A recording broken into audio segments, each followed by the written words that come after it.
서울시는 리버버스가 대중교통임을 강조합니다.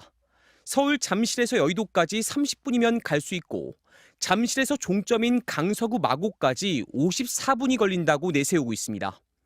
특히 평일 출퇴근 시간에는 15분 간격으로 배차 시간을 당겨 대중교통 수단으로 경쟁력을 강조합니다. 대중교통으로 일상생활 속에서 정시성을 확보해서 늘 예측 가능한 운행을 하려면은 최소 한 해 그 선박 숫자가 한 8척 정도 됩니다.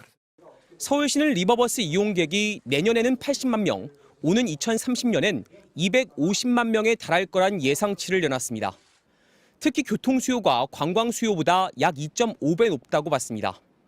이 같은 예측치의 근거는 서울시가 3,800여 명을 상대로 한 설문조사입니다. 리버버스, 수상버스가 도입을 처음으로 하는 거고 예측을 사실 할 수가 없습니다만 교통수요 시민들 설문조사를 통해서 할 수밖에 없고요. 하지만 알고 보니 설문조사 대상자 가운데 대중교통 수요 예측을 위한 조사는 537명만을 대상으로 실시했습니다. 전체의 14%에 불과합니다. 나머지 3,300명에게는 서울 관광용으로서 리버버스가 어떤지 관광 수요 조사 차원에서 설문을 한 거였습니다.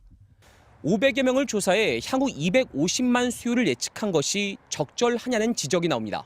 수요가 있기 때문에 공급이 있어야 된다는 얘기가 아니고 공급을 하면 수요가 만들어질 것이다라고 하는 장비적인 교통 인프라 정책의 연장에 있는 것이죠.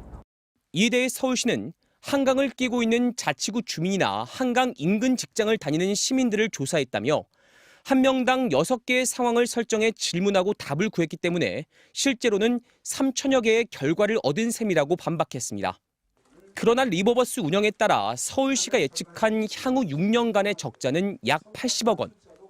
큰 적자가 뻔히 예상됨에도 대중교통이라는 공공성을 앞세워 정책을 성급하게 추진한다는 비판이 나오고 있습니다. MBC 뉴스 이문현입니다.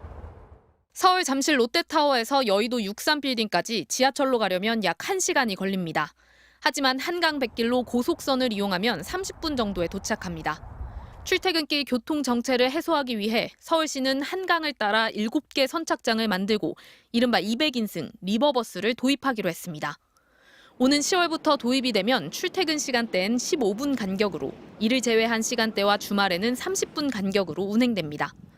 요금은 한 번 탈 때마다 3,000원이고 서울시의 기후 동행 카드로는 무제한 이용이 가능합니다. 대중교통이 대변신을 하게 되는 교통 혁신의 한 해가 될 것입니다. 서울의 매력과 경쟁력 요소가 또 하나 큰 변화를. 관건은 접근성입니다. 여의도와 옥수역, 뚝섬 3개역은 인근 지하철역에서 5분 안에 걸어서 갈 수 있지만 잠실, 잠원, 망원, 마곡 등 4개 역은 다릅니다.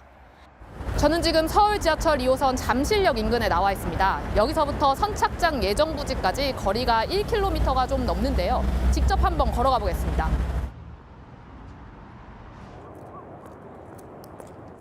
지하철 잠실역에서 선착장 예정부지까지 걸어서 15분이 걸렸습니다. 여기에서 가장 가까운 버스 정류장도 700m, 걸어서 10분 거리에 있습니다. 이에 대해 서울시는 버스 노선 연결과 공유 자전거로 불편을 줄이겠다는 계획입니다. 또 당초 김포 골드라인의 혼잡도를 줄이기 위해 김포까지 수상버스를 투입하겠다고 공언해 왔지만 내년 시행에선 제외됐습니다. 주차장을 만든다든가 진입로를 만드는 이런 작업들이 김포시에서 해줘야 되고 작년에 예산이 편성이 안 됐었고요. 김포시에서. 또 홍수나 결빙 시에는 운항 중단이 불가피하고 날씨의 영향도 많이 받아 제 시간에 맞춰 오갈 수 있을지 우려도 나옵니다. 이에 대해 서울시는 한 해 평균 운항 불가 일수는 보름 정도로 예상된다며 충분히 대중교통으로 역할을 할 거라고 설명했습니다. MBC 뉴스 조희영입니다.